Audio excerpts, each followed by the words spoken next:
Para mim, o estudo do concurso público ele passa por 4 vertentes principais. E nessas 4 vertentes, eu dou uma ordem de importância para que esse estudo seja mais eficaz, que seja otimizado. Primeiramente, o estudo da lei seca. Extremamente importante, porque diversas questões trabalham diretamente com a letra da lei, e mesmo com aquelas questões das fases mais avançadas, discursivas ou orais, ou mesmo naquelas questões que exploram a doutrina ou a jurisprudência, é necessário partir do conhecimento da lei seca. Se você não conhece a lei seca, você já está em desvantagem ali para resolver qualquer tipo de questão. Tudo começa dali. Então tem que ter um entendimento da lei seca grande. Em segundo plano, também obviamente importante, mas nessa ordem de importância, vem a jurisprudência. O que os tribunais e juízes dizem sobre o direito, principalmente súmula, teses de repercussão geral, julgados que saem em informativos do STF e do STJ, são constantemente cobrados em concurso público e é inclusive fácil para o examinador ele justificar a questão com base naquele entendimento que já está simulado, que já consta de julgado de repercussão geral. Então, é um estudo que é fundamental. Necessário também o estudo da doutrina, até para você complementar esse entendimento da lei seca e entender também a jurisprudência. E, aliado a esses 3, vem a resolução de exercícios, que é o momento que você pratica, que você torna real, torna fático todo aquele conhecimento que você adquiriu ali de forma abstrata. E é o que é necessário para que fique gravado na mente, uma vez que a gente tende a gravar mais as coisas, a internalizar melhor quando a gente aplica.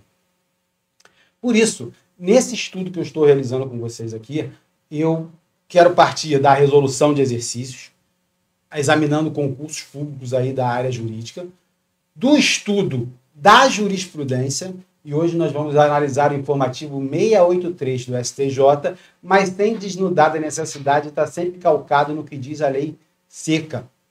E por isso que eu acho importante esse tipo de vídeo, esse tipo de informação que você pode escutar no carro, você pode escutar quando você está trabalhando, você está fazendo outra coisa, e aquilo vai entrando conforme você escuta, aquilo vai entrando até por osmose e vai ficando mais fácil, mais familiarizado com todos esses termos, com toda a matéria que é necessário estudar. A gente sabe que no direito não há nada extremamente complicado, extremamente difícil. A grande dificuldade do direito é a sua extensão. São literalmente milhares de artigos, milhares de entendimentos, de correntes, de julgado, milhares de exceções. Então, quanto mais a gente estiver vivendo isso, trazendo isso para o nosso cotidiano, mais fácil fica.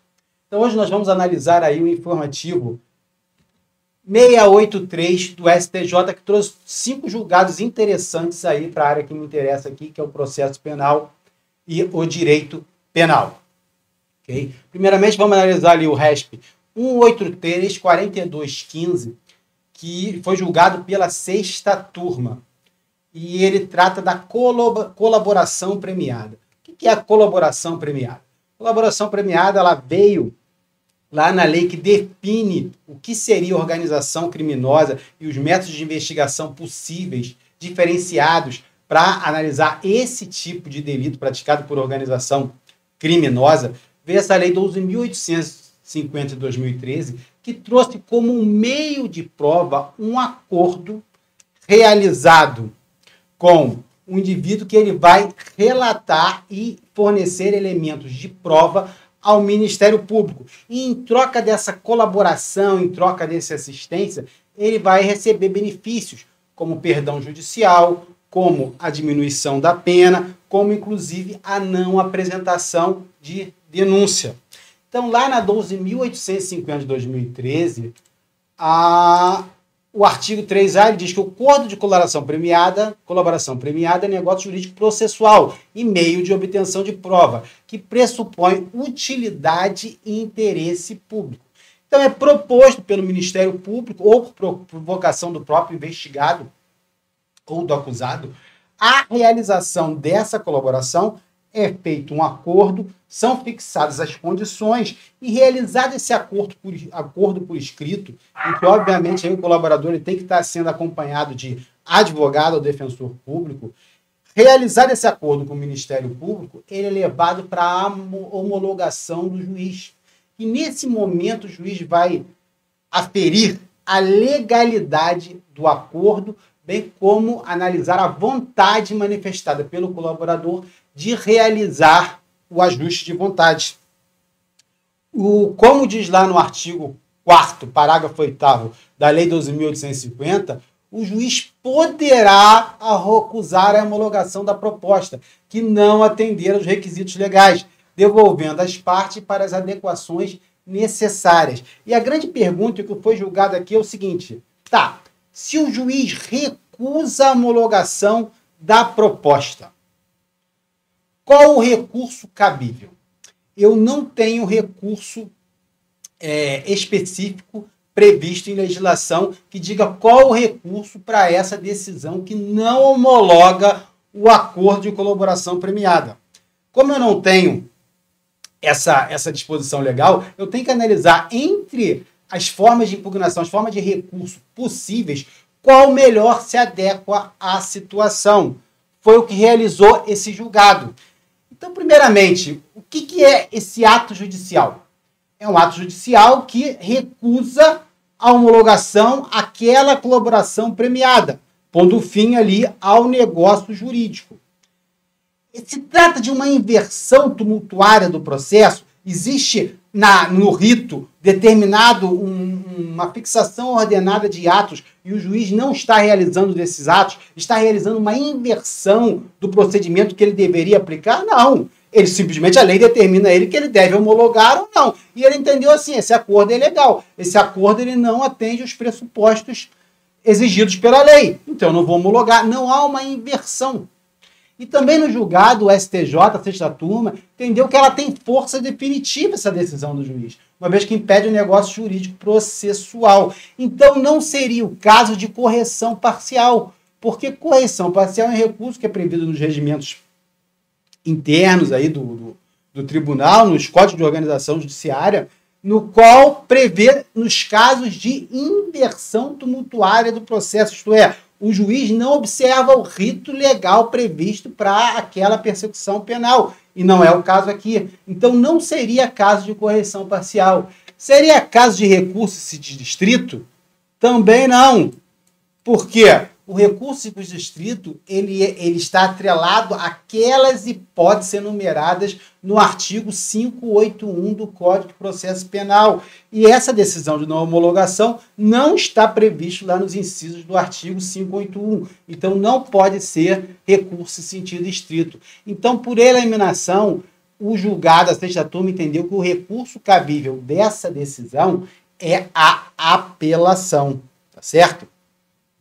Então, eles entenderam que, da decisão que não homologa a colaboração pelo magistrado, cabe apelação. Decidiu ainda que a fungibilidade de um outro recurso interposto, ele tem que ser admitido, aplicando a fungibilidade, uma vez que na situação há realmente uma dúvida, e não uma dúvida subjetiva por um erro daquele operador do direito. Existe uma dúvida objetiva, porque não há lei que determina o recurso cabível. Havendo essa dúvida objetiva, há a fungibilidade de um recurso que foi interposto de forma equivocada, como entendeu agora o tribunal, mas ele é recebido da mesma maneira, uma vez que não há má-fé e há essa dúvida objetiva. Nesse sentido, tem o artigo 579 do Código de Processo Penal, que diz que, salvo a hipótese de má-fé, a parte não será prejudicada pela interposição de um recurso por outro.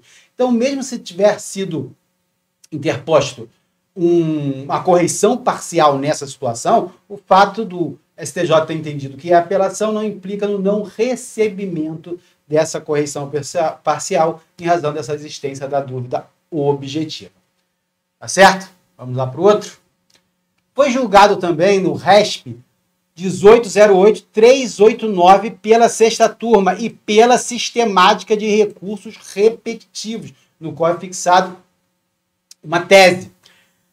Esse julgado ele trata do momento do interrogatório do acusado. Durante o processo penal, qual é o momento que o juiz deve ouvir o acusado? Tem que ser o primeiro ato da instrução? Tem que ser o último ato da instrução?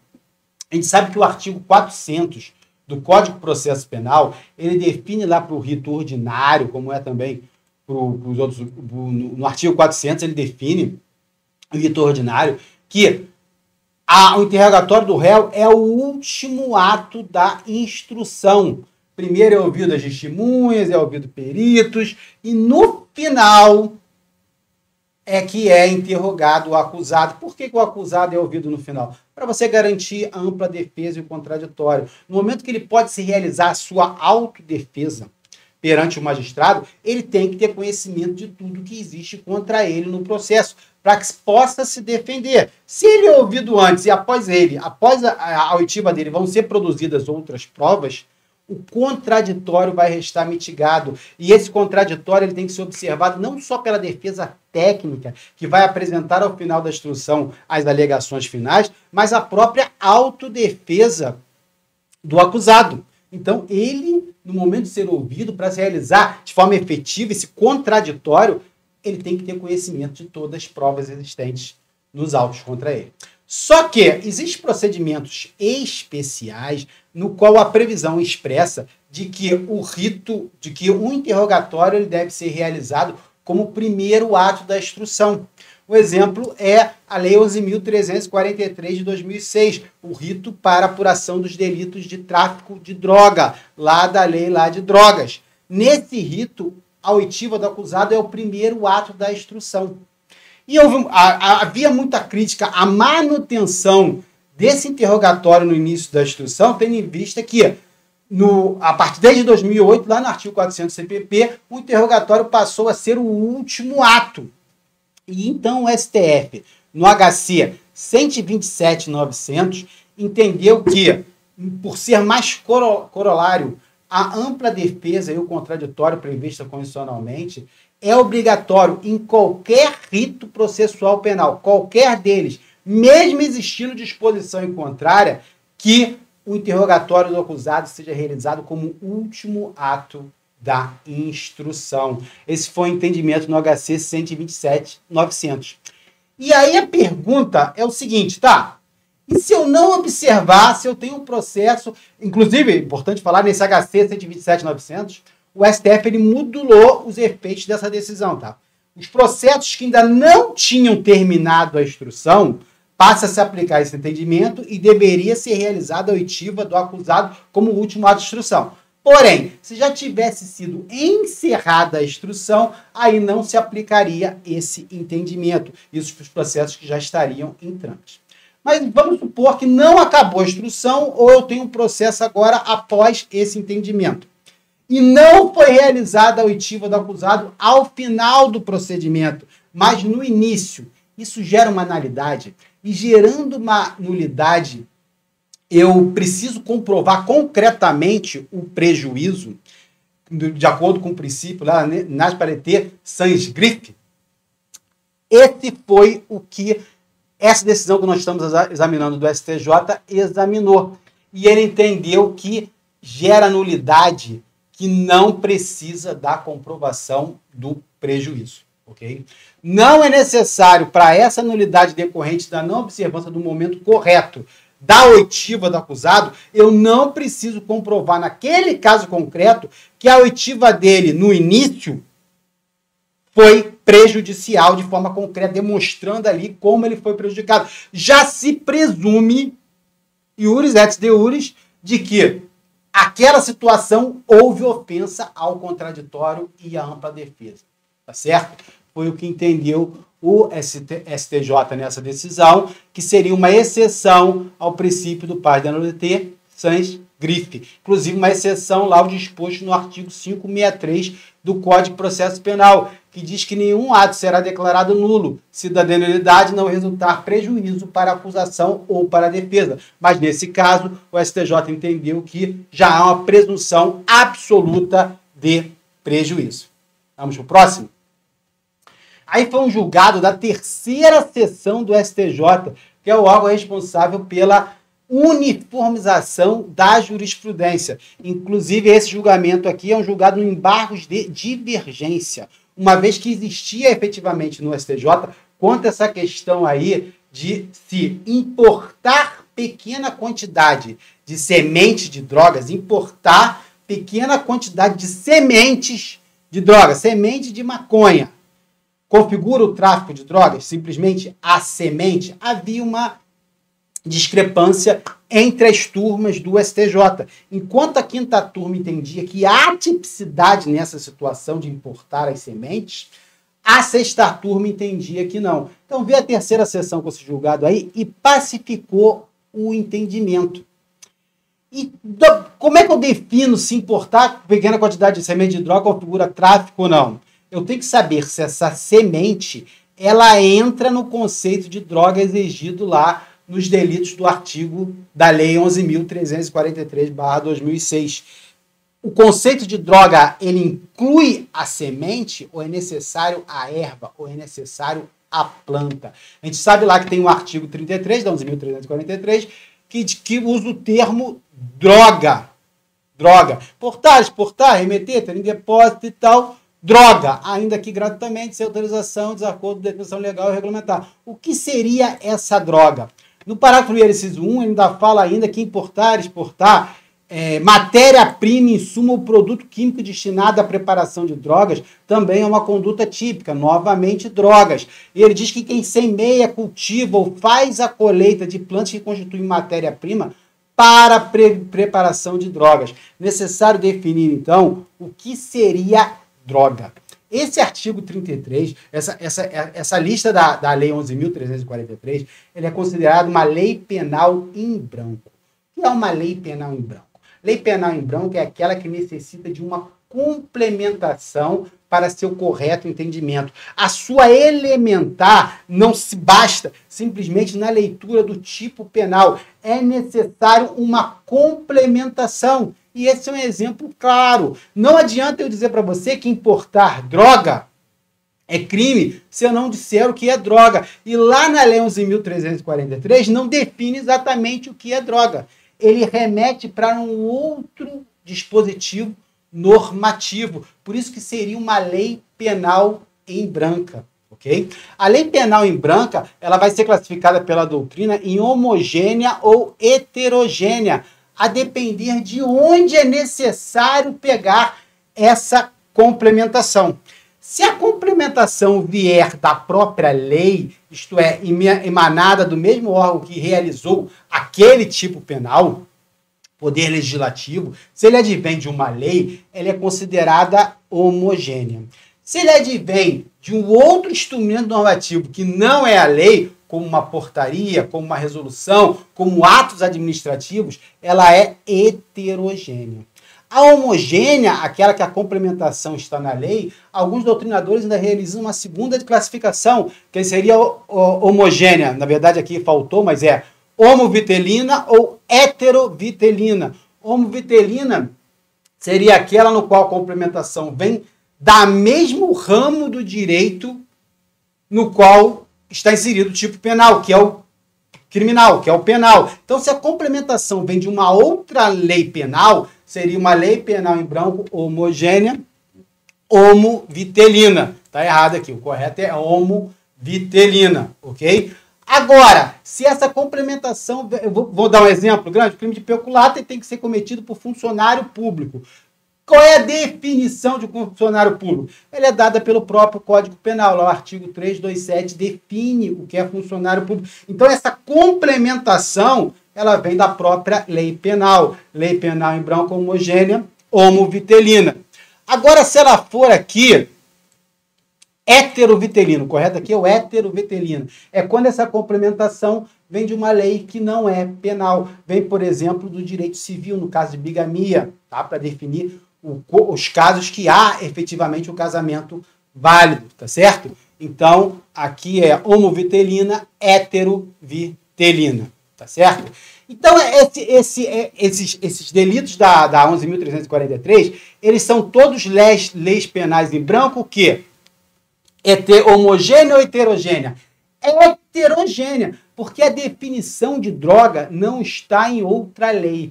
Ela está na portaria SMS 344, de maio de 1998, que determina lá nos seus anexos quais são as substâncias que são consideradas droga. Isso está onde? No artigo 66 da Lei de Drogas. Ele diz que denomina-se a drogas substâncias entorpecentes, psicotrópicas, percursoras e outras sob controle especial dessa portaria, que é um ato administrativo. Esse anexo da portaria é revisado constantemente pela Anvisa, que é responsável por definir o que é considerado droga para esses fins penais. Então, se trata de lei penal em branco heterogênea, porque esse complemento não vem da lei, esse complemento vem de ato administrativo, ok?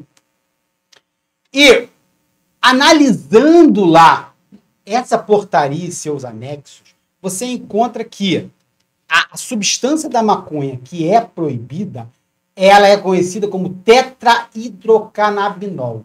A substância que é proibida é o tetrahidrocannabinol. A maconha é proibida porque ela contém o tetrahidrocannabinol.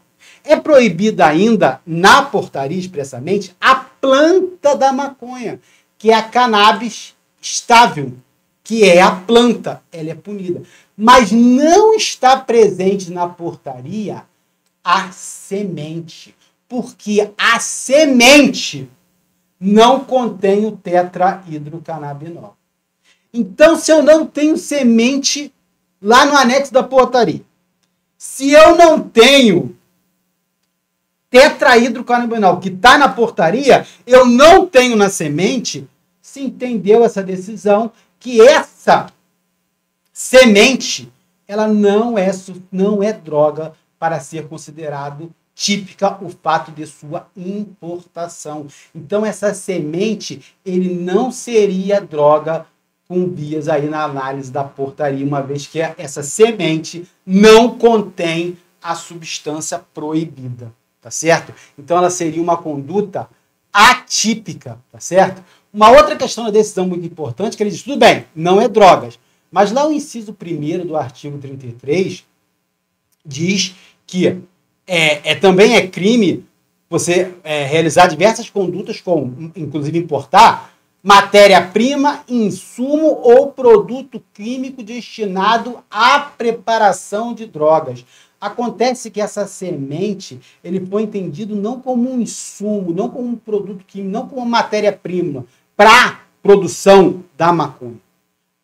O produto químico, o insumo, é a planta, não a semente. A semente seria simplesmente um ato preparatório para a realização, aí sim, das condutas de tráfico ou porte para uso próprio. Certo? Então, seria somente um ato preparatório. Também não entra no inciso 2º, que fala semeia, cultiva ou faz colheita. Porque esse inciso 2º, ele diz que semeia, cultiva ou faz colheita de plantas que se constituem matéria-prima para a preparação de droga. E não se inclui aí a simples semente, porque a semente não tem a substância. Certo? Então, entendeu essa decisão? Que a conduta é atípica. Na verdade, aqui está errado, tá? Conduta atípica é um mero ato preparatório. É uma conduta atípica. Conduta atípica. Um mero ato preparatório, uma decisão importante da 3ª seção. Certo? Vamos para outra?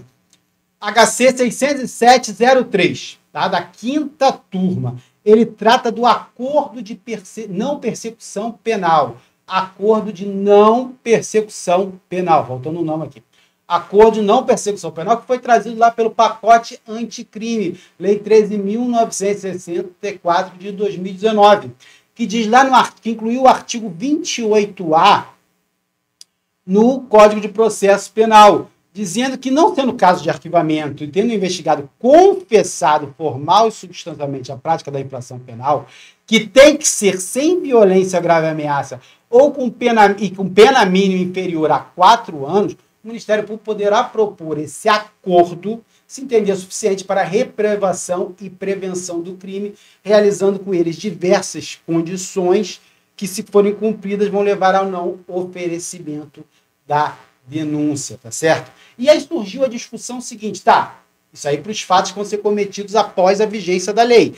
Mas naqueles processos em curso e para os fatos anteriores, é possível o acusado se beneficiar desse acordo de não persecução penal?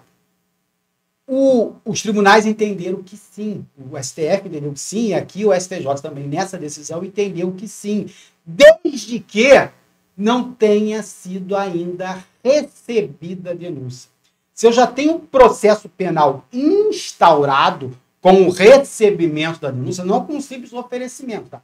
Com o recebimento da denúncia pelo juiz, eu não posso mais ter o acordo de não persecução penal nesse fato que foi anterior à entrada em vigor da lei. Porém, mesmo se o fato for anterior à entrada em vigor da lei, se eu ainda não tenho o recebimento da denúncia, é possível sim a aplicação da lei, podendo ser proposto, podendo ser realizado o acordo de não persecução penal. Aqui está faltando um não, tá, gente?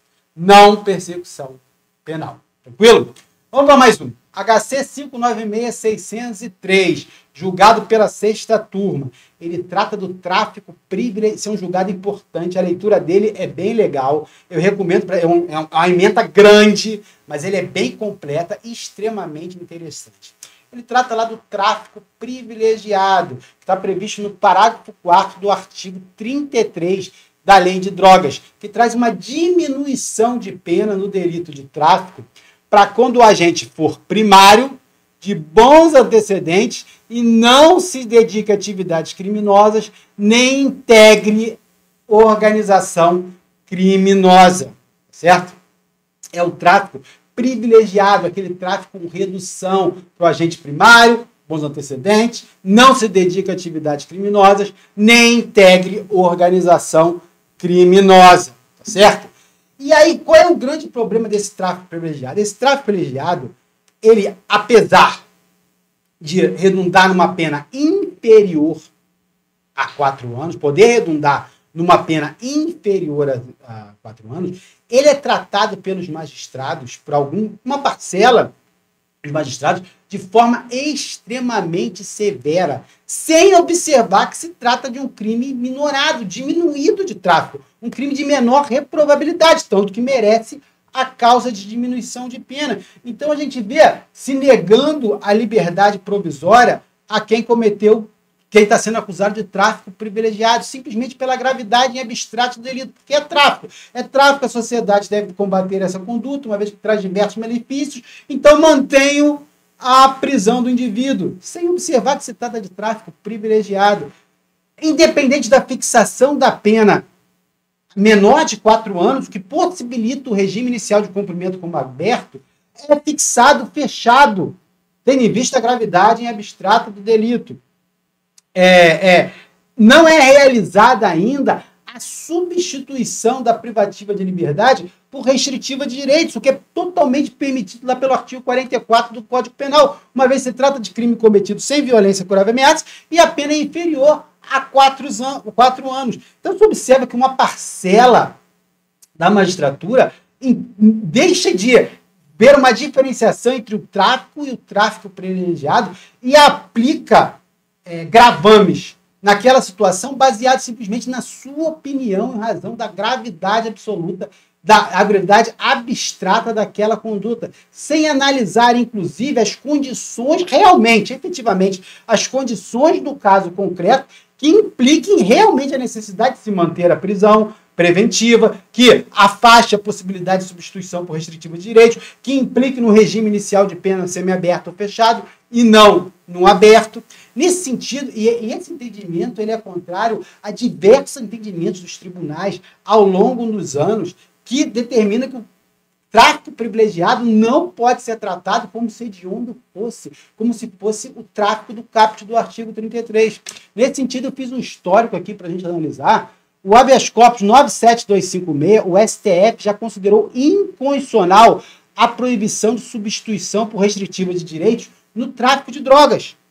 Porque eu tinha, na redação lá do artigo 33, parágrafo 4º, está até taxado aqui, ó, que seria vedada a conversão em penas restritivas de direito. Essa mesma previsão também existia no artigo 44 da Lei de Drogas. Só que o STF, nesse HC, entendeu que seria inconstitucional, não só para o tráfico privilegiado, para todo tipo de tráfico. Essa substituição, ela tem que se valer pela pena aplicada. Se ela não observar lá os requisitos do artigo 44 do Código Penal, não vai se aplicar. Porém, se a pena permitir a aplicação da substituição restritiva de direitos, não há porquê, em abstrato, eu negar, porque seria uma ofensa ao princípio da individualização da pena. Inclusive, em razão desse julgado aqui do STF, o Senado Federal editou a resolução número 5 de 2012, que suspendeu a eficácia da parte da lei lá que proibia a conversão em restrição de direito, restritiva de direitos. Por isso que está taxado aqui, ó, em razão da resolução número 5 de 2012 do Senado Federal. O STF decidiu ainda, nesse recurso extraordinário aqui, inclusive em repercussão geral, foi em 2017, isso, mas já havia decisões anteriores nesse sentido, dizendo que é inconstitucional a vedação à liberdade provisória nos crimes de tráfico. Não há por que, em abstrato, se limitar para aquela espécie de delito a vedação à liberdade provisória. Deve o juiz, no caso concreto, utilizando uma fundamentação percussiente, que analise lá os requisitos do artigo 312 seguinte do Código de Processo Penal, a necessidade dessa pressão, e não simplesmente dizer, para garantir a ordem pública, dando vista que o crime é muito grave. Na verdade, ele não está analisando nada. Então, essa vedação em abstrato, ou negar com base nessa vedação que tinha na lei, para todo tipo de tráfico não é possível a liberdade provisória. Isso também ofende o princípio da proporcionalidade. E, finalmente, o STF, no HC 118.533, ele entendeu que o tráfico privilegiado não configura crime hediondo equiparado. A gente sabe que o tráfico de drogas é considerado crime equiparado a hediondo, como previsto lá na lei 8.072. Mas o tráfico privilegiado, a privilegiadora afasta o caráter hediondo da conduta. Então, eu não tenho que aplicar ao tráfico privilegiado nenhuma das restrições e gravames atinentes aos crimes hediondos ou equiparados. Inclusive, com o pacote anticrime, lá com a 13.964 de 2019, foi incluído no parágrafo 5º do artigo 112 lá da LEP, da Lei 7.210 de 84, nossa Lei de Execução Penal, que não se considera hediondo e equiparado para fins deste artigo. Este artigo trata da progressão de regime, o artigo 112 trata da progressão do regime, o crime de tráfico de drogas previsto no parágrafo 4º do artigo 33 da Lei de Drogas. Então, a própria legisladora está dizendo que, pelo menos para esses fins desse artigo, tráfico de drogas não é hediondo, que já não tem caráter, não tem natureza hedionda, o que já é entendimento pacificado dos tribunais, tá certo? Inclusive com esse entendimento do STF no HC aí. Embora, ao longo do tempo, nós tivemos diversas discussões acerca do tema. Então, deixa o magistrado, ao aplicar esses regimes mais severos ao tráfico privilegiado, de observar todas essas decisões. E deixa de observar também diversas súmulas dos tribunais superiores, no sentido de que, súmula 718 do STF, a opinião do julgador sobre a gravidade em abstrato do crime não constitui motivação idônea para a imposição de regime mais severo do que o permitido segundo a pena aplicada. Então, se eu tenho uma pena aplicada que me permite, como determina a lei lá, o artigo 33 do Código Penal, que eu aplique um regime inicial aberto, por que eu vou aplicar o fechado? Porque eu entendo que aquele crime ali, abstratamente, repare que o tribunal ele não retira do juiz o direito de analisar o caso concreto. O que ele diz é que não pode, em abstrato, simplesmente por entender que aquele crime é muito grave, eu vou aplicar um regime de pena mais gravoso do que ele teria direito pela pena aplicada. Eu preciso de uma fundamentação idônea, concreta, real, e não baseada na gravidade abstrata. A súmula 719 do STF diz assim, que a imposição do regime de cumprimento mais severo do que a pena aplicada exige motivação idônea, que não pode ser a gravidade em abstrato do delito. ok? E nós temos ainda a súmula 440 do STJ. É vedado o estabelecimento de regime prisional mais gravoso do que o cabível em razão da sanção imposta, com base apenas na gravidade do delito. Então você vê quantos entendimentos reiterados, pacificados, transformados em súmulas que não são observados por essa parcela dos magistrados ao aplicar o tráfico privilegiado com essa pena inferior a 4 anos, o regime inicial como aberto, como mantendo a prisão preventiva com base nessa gravidade em abstrato.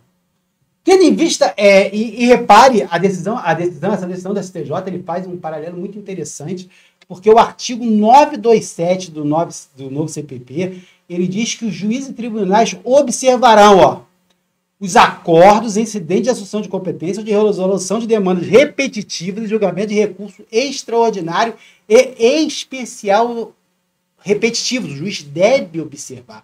Ele tem que observar os enunciados do STF, do STJ. O STF em matéria constitucional, o STJ em matéria infraconstitucional. E ele deve observar ainda a orientação do plenário do órgão especial aos que estiverem vinculados. E vocês viram quantos entendimentos nós temos aí em recurso extraordinário, especial, repetitivo. Nós temos súmulas e ainda assim uma parcela dos magistrados continua a manter a prisão, continua negando o regime aberto com base nessa gravidade em abstrato do delito, não observando que o tráfico privilegiado não é hediondo. Tá? E ainda que hediondo fosse, há muito tempo já caiu a necessidade do cumprimento da pena em regime integralmente fechado ou a impossibilidade da liberdade provisória. Certo? Então, essa decisão ele entendeu na esteira que como o tráfico privilegiado não é hediondo, tendo em vista todos esses entendimentos que nós analisamos, a gravidade em abstrato do delito não justifica a manutenção da prisão preventiva, a fixação de regime de pena mais grave do que é determinada a ela, pela pena, e impossibilidade da substituição da pena privativa de liberdade por restritiva de direitos. É um julgado que vale a pena a leitura, é um julgado longo, uma emenda longa, mas o ministro aí, Rogério Schietti, ele dá uma aula, na verdade, do histórico, da forma como os tribunais entendem o tráfico privilegiado e a forma distorcida que ele é aplicado por uma parcela da magistratura. Agradeço aí quem assistiu aqui até o final. Peço, se possível, quiser incentivar meu trabalho aí, dê um like, se clica no canal para fomentar aí o crescimento dessa iniciativa aí. Um abraço.